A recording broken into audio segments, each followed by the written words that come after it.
Hello and welcome to Talk a Good Game, and it's the match preview of West Ham United taking on Liverpool at the London Stadium on Wednesday evening. Gonzo, may you kick us off with your thoughts on Liverpool, please?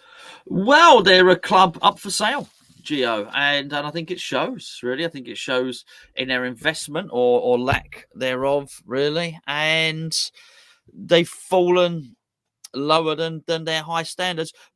But I don't blame them for falling from there, because I don't think they've had the money invested in them that just the other clubs that they're competed with have. They've not spent the money of Man United, Arsenal, Manchester City, certainly not Chelsea. They've all spent, I think, considerably more than Liverpool in terms of their net spend. So I think I think they left it a little bit too late with Mo Salah's protracted sort of contract negotiations, and it's maybe left a bit of residual bad feeling. I think they're probably suffering from playing so many games last season. They played all of the games that they possibly could play, and they were the margins were very, very small last season. They were almost the best team there's ever been. That's what would have happened if they'd have won everything, and they were bloody close, weren't they? They look tired. They look fatigued. And in many respects, there's probably similarities to West Ham, really, in that sense, which is it's taken them a long time to get round to it. I think now Klopp is struggling to find a formation. I still think when I watched that Champions League final against Real Madrid, and they were okay. I mean, I think Courtois was man of the match, which says an awful lot. However, I still looked at that when I watched that final. Well, they're completely deficient in midfield. They do not contest midfield. Yet here we are, almost a full season later, and they're still deficient in midfield and unable to contest midfield. I know the young lad came in there earlier on in the season. I can't remember the Slavic name. Can't remember. Young lad played in central midfield. Looks okay, but realistically, you felt they were holding out for Jude Bellingham. And the funny thing, well, it's not funny at all, but as far as Liverpool are concerned, certainly it may well come to pass that actually they've dipped and dropped so much that Liverpool isn't a viable option for Jude Bellingham come the end of the season. It may well be that actually he goes and joins one of those other teams, and actually they've waited and not fixed their midfield for nothing. Klopp's got a big job on his hands. Yeah, I think so as well. Especially the last part, that Klopp has a big job on his hands, and it's just gone a bit stale for them, I think. And the midfield is the problem. The fact is that James Milner is still there and still getting game time. When you have a 37-year-old picking up as much minutes as he does, I mean, that's got to be an indicator. But it's not worked out. That midfield is poor. It's subpar. It was last season. They needed to invest in it this summer. And effectively, they decided we don't have enough money. We've got enough money to sort one or two positions. And obviously, with Sadio Mane leaving, we had to go get another attacking player in. Luis Diaz joined up last January. They basically brought the money forward a little bit, and then Mane was left. Nunez has gone in there. So they've invested in the attacking options, and they've essentially tried to, it looks like, replace Firmino before Firmino leaves. But like you said, two of the key players in Salah and Van Dijk. Now, Salah's still hitting amazing numbers this season, sure, but it feels like he's dropped off a little bit compared to what he usually has, and now Van Dijk's doing the same at centre-back, and those were two massive performers for them. But like you said, you look at that centre midfield, and I feel Fabinho's not quite as good as he once was. Jordan Henderson's not as good as he once was. Thiago, I think he's got all the technical ability in the world, but he just hasn't quite nailed down a starting spot in there. They're almost still waiting to replace Wijnaldum, and he's been gone for what feels like a long time now. You're just looking at that Liverpool team thinking, how have you still not sorted this out? It was a glaring problem a couple of seasons ago, definitely one season ago, and you've not rectified it. You come into the January transfer window with your... They had slim hopes of Champions League football in the January transfer window. They still decided, we're not going to go invest in that centre midfield. We'll just see what happens between now and then the season. And they're going into this summer, and it's a huge one for them because one or two places in that squad need refreshed. A couple of players are becoming deadwood that need moved on. Big job for Jurgen Klopp, because while Liverpool might get stronger this summer, Man United will also get stronger. Arsenal will probably get stronger. Man City possibly will. They've got a couple of players that need replaced. Spurs will be going through something. I don't know what, but they'll be doing something. They're probably all right on the Spurs front. Chelsea could be a way to appoint a world-class manager to work with their world-class players. It's a difficult job, but they've got all the components, whereas Liverpool have got the coach, but not all the components. And arguably, I think that's a harder thing when you've got the right guy in charge, but you don't have everything you need for him. I think that's a very difficult place to be. Do you think they'll get top 6? I mean, it's ludicrous that we're sat here with a handful of games to go between now and the end of the season. They're not really in the Champions League conversation. They're 9 points behind, which feels a little bit too much to do. So top 6 at the minute. And because we've just had the FA Cup semi-finals and we now know that Man City will face Man United in the final, that means 6th place in the Premier League will now get Europa League. So 5th Europa League, 6th Europa League, and then 7th will go to the Conference League because Man United won the Carabao Cup. So what it goes down to Conference League for what? Because they won the cup? What place in the Premier League? 7th gets Conference League. Okay, so what question are you asking me? Are you asking me if they'll get the Europa League, so top 6 effectively? Yes. Yeah, absolutely. I do. I mean, they've got to play Fulham. They've got to play Brentford. They're playing Leicester. They're playing Southampton for sure. They will get that, but a poor season though. Yeah, for sure. For sure, absolutely. But they're going to need some European football if they're going to entice some players. And I do actually wonder, even if it went down to Conference League, and far be it from me to poo-poo the Conference League, because I've really enjoyed it this season and I'm hoping West Ham win it. But I do wonder if they might be better off not being in that action and really focusing on the league. But paradoxically, that might mean that they miss out on the really top midfielders. I think some of the top people will understand one season missing out on the Champions League if they see it as transition. Yeah, well, I was going to say, do you think, though, the players Liverpool are going to go after, I think they're bothered by the Europa League? I mean, for West Ham, we're competing with, say, before this season, we were competing with Leicester City. So you come to West Ham, we're in the Europa League, they're not in European football, bin them off kind of thing, come to West Ham. I get why we make a difference to those players. But when you're Liverpool, you're competing with Man United in that.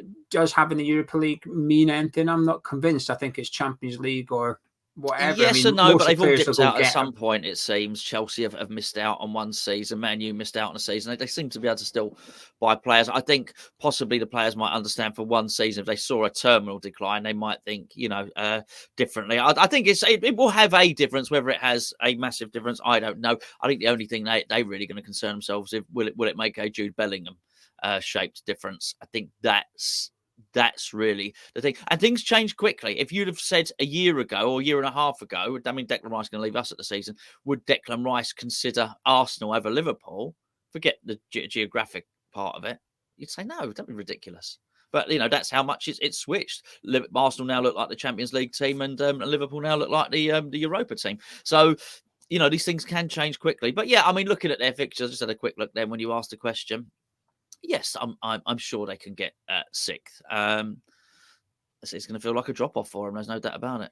Yeah, I think they'll finish 5th or 6th in the league. I think it's the financial thing as well. When they go into the summer, like you said, they spend big money, but it's not compatible to the likes of Chelsea. And then you go into this summer when they could do with spending quite a bit of money. And there's already talk that Liverpool aren't going to be able to afford Jude Bellingham. It's like, we really like him. We just can't justify 100 million on one player because with 100 million is our entire budget for the summer. We can't do that. And, there's talk that they're going to be looking at other players such as Mason Mount, for example. And I think Jurgen Klopp said something about how there might be a couple of players they bring in and perhaps it won't go down that well with people or something, but they'll turn out well. I mean, that's a tricky thing to be saying before the summer's even started, but that's where they are. They can't splash the cash like some other clubs can. They've got to be a little bit more diligent, and that's why Liverpool are as good as they are now, because they use the money that they brought in to go get players wisely. They've purchased astutely, and now they don't really that financial power. They don't have it. Other clubs are just outbidding them for the players that they want. So it's a difficult situation for Liverpool. An interesting summer coming up. Fair play to Klopp, I got to say. Yeah. But for sticking with that, as he is an elite manager, and for sticking with that project, even though he knows he's not going. He's basically got he's fighting with one hand tied behind his back against those super clubs. You talk about Chelsea looking for a world-class manager. If I was Chelsea, I'd probably be going looking at Klopp and saying, look, come and do what you did at Liverpool, come and do it over here, and we'll give you the money as well. So if he's prepared to stick with it, and there's another season where they're gonna, I mean, we spent I don't know what their net spend was, but I wouldn't, ours was more significantly. Yeah. 70 million more, or a lot of players more, an extra players more money than Liverpool had, West Ham had. So that you have to think, where is the money going? That's, because it's not like they don't make any money. Redeveloped Anfield, haven't they? Oh, okay, fair enough. There you go. It's but everyone can't win. That they had their little bit, Champions League, Premier League, now maybe time for them to have a little dip again. They might win the Europa League, though. Could be a good one. Players you admire?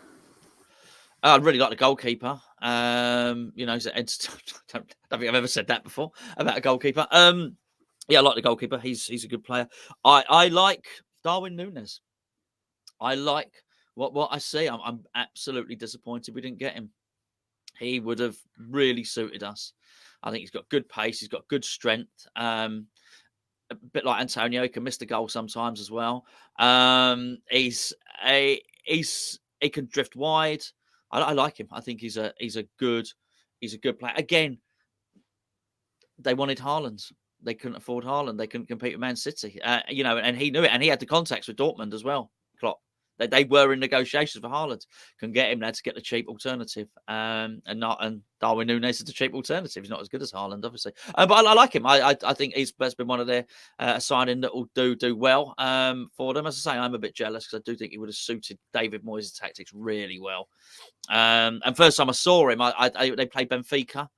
In the first leg, I thought it was awful, diving around and all sorts. By the second leg, it completely changed my opinion because we were linked with him at that point. So I like Thiago. I do. You know what? We just done our player ratings. We were talking about Paqueta, and we said about Paqueta, so I could watch that guy play football all day. Thiago's another one. I could watch him. I really, really like. He's a touch player. Really like it. Plays with his head up and movement into space and that sort of thing. Not enough for Liverpool really. Just going back to what you were saying about Van Dijk and Salah earlier. You feel that Salah's dipped a bit. A little bit. I mean, I still think he's still one of the best in the league, which just shows how good the bloody player is. Yes, but they were the best. You could say Salah was the best attacker and Van Dijk was the best defender in the Premier League. And they're not now. So there has been a dip. There's no doubt about it. There are other attackers you would choose ahead of Mo Salah. There are other centre-halves you'd choose ahead of Virgil van Dijk. I am watching with interest. I think everybody is what's going on with Alexander-Arnold there. I think the answer is obvious, but he doesn't seem to do it at all, which is wing-back. But he doesn't seem to want to play three at the back. That would seem to be the obvious thing to do with Trent Alexander-Arnold rather than try and create this hybrid positions. At least it gives him the comfort of a right-sided centre-back inside of him. It takes away a little bit of the defensive pressure and puts him higher up the pitch. It just seems like the obvious thing to do, but I don't think Klopp wants to play with that formation. So, it's interesting. Look, of course, they got some good players. And whenever I've seen Harvey Elliott, not seen much of him, but whenever he's come on, I thought, he's a promising player and come back from injury well as well. I agree with you about Alisson. I think he's the best keeper in the league. I think he's had a superb season. While Liverpool's been poor because of the expectations for that football club, I think Alisson's had a fantastic year. Probably been tested more because of Liverpool underperforming. He's probably had more to do this season than perhaps previous seasons where that Liverpool defence is bloody good. So because he's under pressure more, we see more of him. And I think he's performing significantly well. I think Salah's still having a really good season. I don't think he's as good as he was last year, but he's still world class. I still think he's one of the best players in the Premier League, and that's just how good he is as a player. And I don't feel like he gets enough praise or recognition almost, despite how consistently good he's been since he's joined Liverpool. Really, he's been hitting big numbers every single season. But there is games you do watch him, and he is out of them. He's not quite as influential as he was, and I think that's really taken its toll this Liverpool team overall. And I think the lack of consistency up front hasn't helped them. Firmino's been injured, Jota's been injured, Luis Diaz has been injured for a long time. Nunez has come in, who's looked all right. He looks quite raw, but like you said, there's a lot of potential there. But this is the difference. Man City are buying finished articles, whereas Liverpool are buying someone that'll be good in a year's time, kind of thing. And I think that's the type of player that us in Brighton should be buying. Somebody that's not quite, it's going to take a little time to settle into Premier League, but that'll be okay, kind of thing. Whereas at Liverpool, you need instant success from your signings, almost like you need to come in immediately and make an impact. And that is that.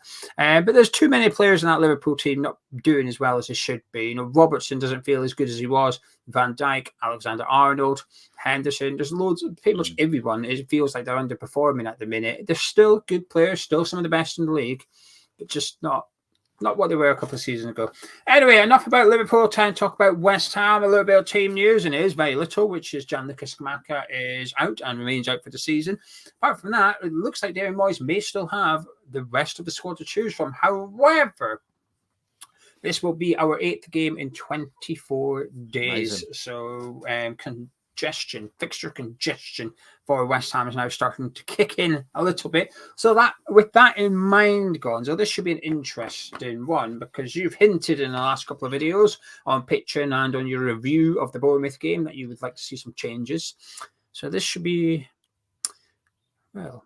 Yeah, I think if we're not careful, Geo, we'll find ourselves in the same situation we were last season, which is players are knackered. Moyes has a bigger squad.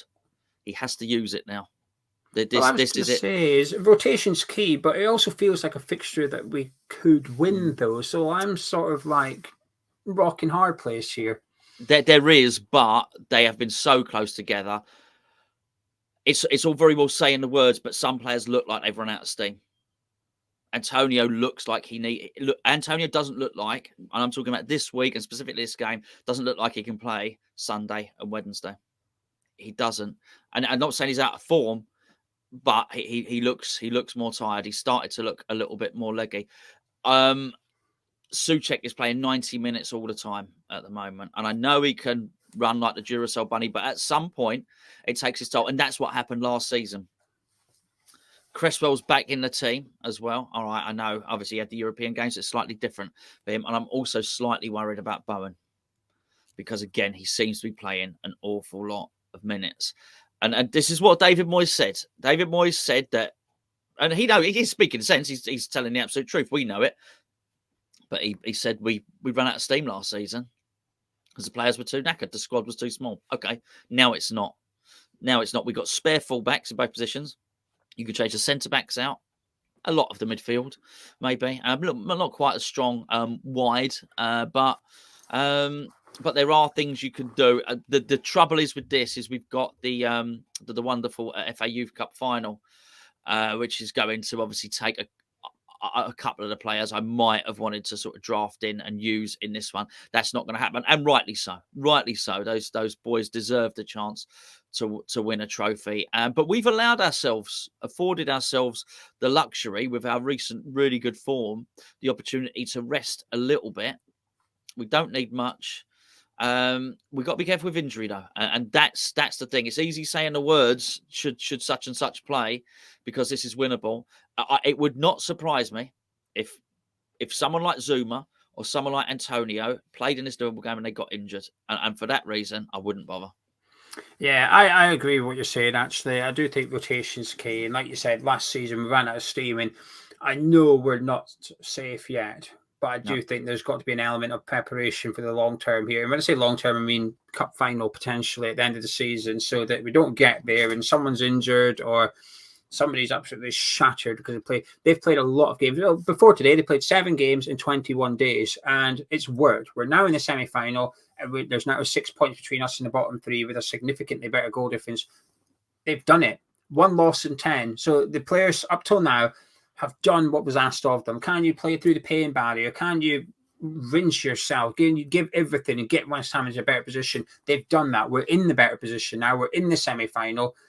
And there has to be an element of a break eventually, because there is no international break between now at the end of the season. There's none. It is game. We've got midweek football next week as well. We play Palace Saturday, early kickoff. Then we play Man City next week. There's no time for the only time for a rest is when the manager takes them out the starting 11. That is it. There's no FA Cup weekend coming up. Oh, hey, break because we got knocked out.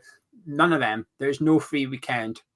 It's football. So I think tonight, because of the win against Bournemouth, I think it allows us just to almost treat it as a free hit to some extent and rotate heavily. I think we have to. So let's go through the team we'd like to see in goal. Fabianski in goal. Your back four would be Johnson, Kehrer, Ogbonna, and Emerson. Nah, see, I can't rotate that much, right? I'm all for rotating, but I don't want to get us. I don't want to get slapped. Who would you play at right back? Sufal. He was limping at the end, and he got withdrawn early because he was limping. But he's in such good form. He's in such good form, and also Liverpool's left wing, whoever it is that plays there, whether it is Jota, whether he puts Nunes out there, moves Gakpo out there, starts Diaz out there, I don't care. They worry me with Robertson coming on the overlap as well. That Liverpool's width is good. So I would play Sufal there. I don't think he hobbled over. He hobbled over to clap the fans at the end. This is a concern, you know. And I don't disagree with what you're saying about the strength. I don't think you can play Ben Johnson. He struggled in Ghent. Well, I know that, but you can't play someone that looks like he might get injured. But you can't play a guy with no confidence against Liverpool. Well, I'd suggest you play the guy with more confidence before you play the injured guy. He might not be injured. He might be all right. But he looked it, didn't he? He looked. He was all, you know, he was hobbling over, and he got substituted. He was hobbling over. I would choose it if none of those things were the case. I would choose him. But that worried the hell out of me. If you look at the way he was celebrating with Bournemouth, that's Johnson. No, I would have played Harrison Ashby there.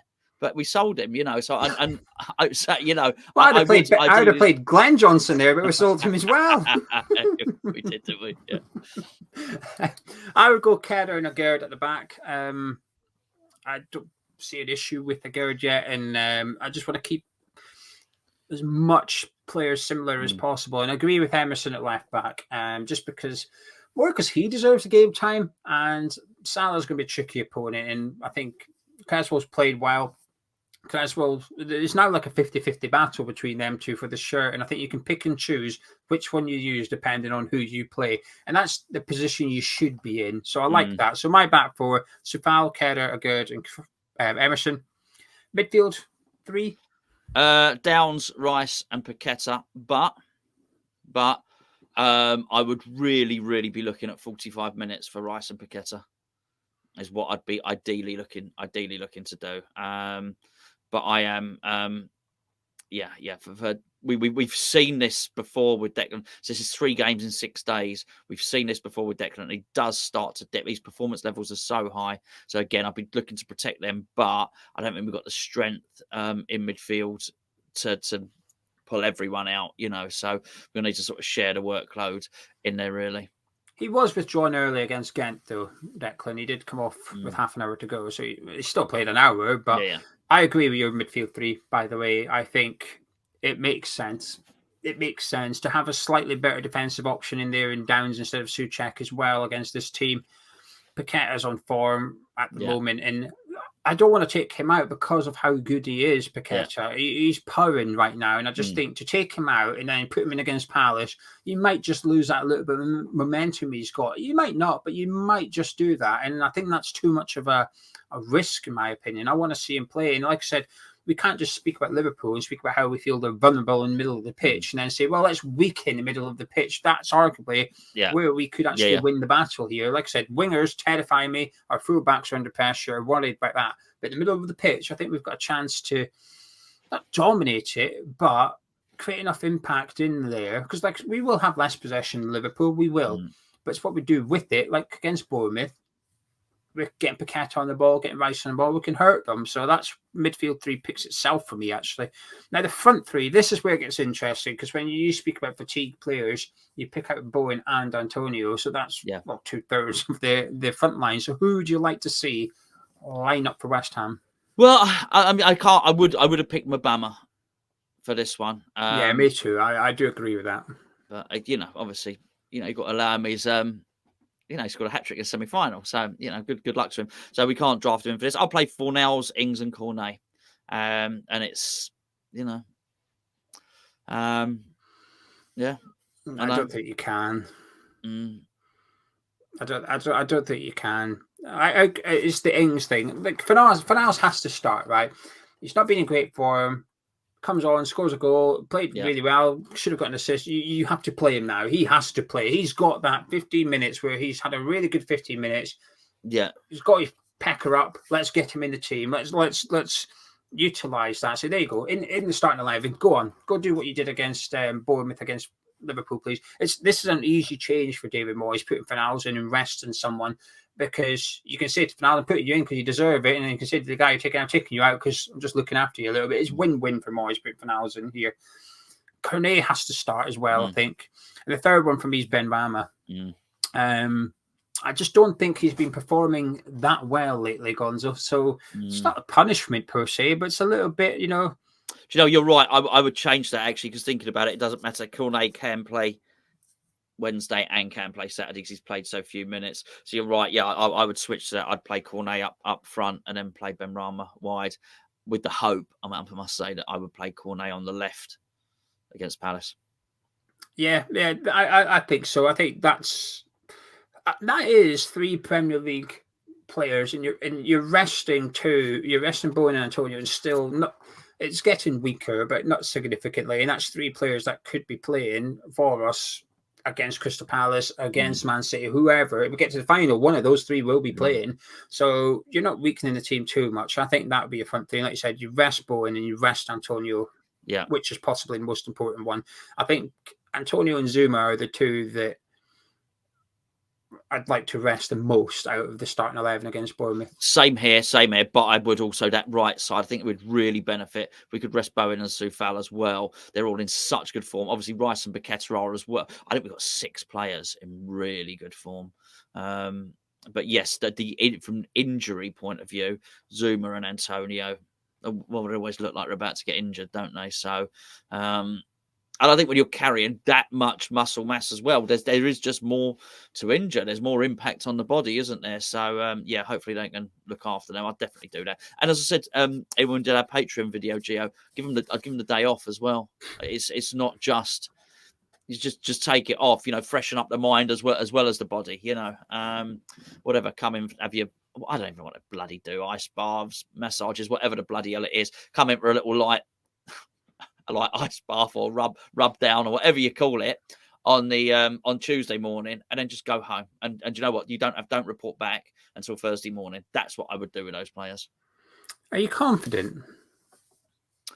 No, but I'm not unconfident. I think if he gets it right, Alexander-Arnold is, as much as I think he is a really good player, and I think he's there to be got at. He's experimenting and persevering with it as well, Klopp. And there's going to be doubts in his mind, in Klopp's mind, and more important, there's big doubts in Trent Alexander-Arnold's mind as well.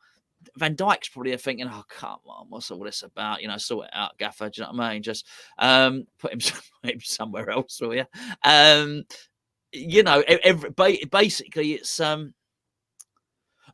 like having a 5-year-old in a room full of grown-ups. Do you know? Well, not even like a 2-year-old, like a toddler who's just started to walk and they're grabbing onto the coffee table and they're knocking everything over and all the rest of it. Everyone's got a mind. It feels like the team have all got a mind. Trent Alexander-Arnold. Everyone's got to keep.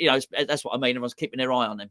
Everyone's keeping their eye on the little kid. I just think it's the midfield have got to be mindful of what Trent's doing. The defence have got to be mindful of what Trent's doing. And while this experiment's going on, I just think there's opportunity there to exploit it. Really, quite an obvious tactical opening. I do think they could cause us all manner of problems up front. Salah, we'd want to see Salah up against Cresswell particularly, so we'd drop him out. Could shoot. It's not just his pace; he can shoot really early as well, which is always dangerous. But confident, not so much. But I'm not approaching it with dread. I think I'd be confident if we were playing this like next weekend. So we'd had a week after the Bournemouth game, and we could put our first 11. Because I actually think Konate is there to be got at as well in their defence. He seems very rash whenever I watch Liverpool. Dives in early. I mean, in his defence, he does win most of them. So fair play. But I do think he goes to ground very quick and very hard if he gets on some booking. And Antonio tends to like playing against those centre backs. It's just a pity that this is one where. So I am a little bit optimistic. The reason I'm being optimistic, Gonzo, is probably because I don't think Moyes is going to do what we're doing. I think we will see Bowen start. I think we will see Souček, Paquette, and Rice. I think he will try and continue this momentum and stuff. And I think that probably boosts my sort of small confidence I've got of getting something out of this game.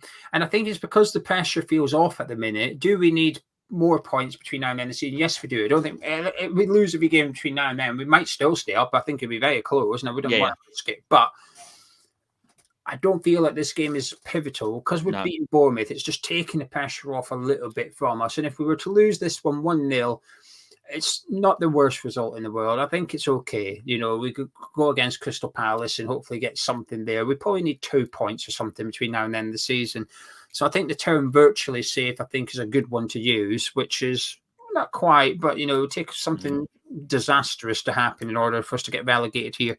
And I think that's probably helping my mood ahead of this game, because I think the players will probably feel a little bit like that as well. They'll have their tails up, a little bit of confidence. They'll know we can score goals against Liverpool. You know, 1 loss in 10 going into this game. There's a lot to like. Like you said, there's a lot of players in form at the moment. That place, that training ground this week will have been a very good place to be. In the last week, we've drawn with Arsenal after being 2-0 down, qualified for the semi-finals and thumped Bournemouth 4-0, and the league table looks a lot better. We're 5 points behind Chelsea. You know, suddenly it's like, oh, maybe we can finish with Chelsea. Yeah, I thought it yesterday when I looked at the table, So things are good at the minute, and I think that gives me a little bit of hope going into this one. Can I get any final words from yourself, please, as well as your all-important score prediction? Yeah, I mean, it's it does feel like a bit of a freebie actually for that. So, you know, sort of watch it with without dread, which is nice, isn't it? Really, that's really good. It feels like the first one in a little while, actually. Yeah, but there was still something hinging on Ghent, wasn't there? There was definitely Bournemouth felt important. Obviously, clearly Arsenal was, and it feels like the first one where, it'd be nice. Just be nice to watch it, nice to enjoy it. Really, I think we can dominate that midfield, as you said. I really do. I think we can get them. It's the first thing you notice about Liverpool. It's been prevalent for a while. I think if he can sort something out tactically, where he can sort the defending out, we are. Yes, sometimes we can hemorrhage goals, but by and large, we're not bad at defending at all. I take what you're saying. Look, if he went with Zuma and all the rest of it and did go with that, then I would be very, very confident of our defence, actually. I'm not sure. Konate's a lump, right? I mean, he's a big old lump. I'm not sure Antonio needs that battle. I'm sort of asking for an injury, really, looking at it. That being said, I'm going to go with 1-1, actually. Because I think Moyes will go strong, and I will get it by, I would like to see what I will get Moyes' point here, which is we can get something out of Liverpool and something out of Palace. We're safe. Man City away next up. Now I'm rotating all 11 players. I don't need to go to the Etihad and get something, because if we were to rotate against Liverpool and get beat, and go to Palace and get beat again, suddenly you go into the Etihad thinking, oh, we probably need something out of this game. The league table is starting to get a bit scary again. So I completely understand why Moyes will try and get something from this one. Because if we win against Liverpool, we're safe. I think it feels okay to say that we will be safe if we beat Liverpool. If we get a draw, we're good. We get a loss, it's not the end of the world. But like I said, it applies a bit of pressure to that Crystal Palace game at the weekend, though. You've got to get something there. So I think Moyes will go for it. And with that in mind, I don't think we'll lose. Klopp, before the Nottingham Forest game, now I haven't seen the Nottingham Forest game. No. But Klopp was speaking about rotation, and I've seen the starting 11, and there wasn't much rotation there from Liverpool. So if Klopp has been genuine in regards to rotating the team, then he's possibly not going to field his starting 11 on Wednesday night either. He might start thinking, well, I better get Núñez a start instead of Jota, who scored 4 goals in 2 games or whatever. I'll get him in there. I might start moving things around at the back. So there might actually be a little bit of a rotation from Liverpool too, regardless of what we think about our team. So I'm going to say, Gonzo, 2-1 West Ham. I think we're in form. We are in form, and we can I fancy. I don't know why I fancy it. I fancy us to win on if Moyes puts out his first 11, which I think he will. Yeah. So anyway, I shall catch up with you on Wednesday night for the build-up show. Yes, indeed, mate. If you've enjoyed this preview, please do drop a like on the video by clicking the thumbs up button. Helps the channel out. Subscribe if you're new to Hammer's Chat. Myself and Gonzo. Catch you in a bit.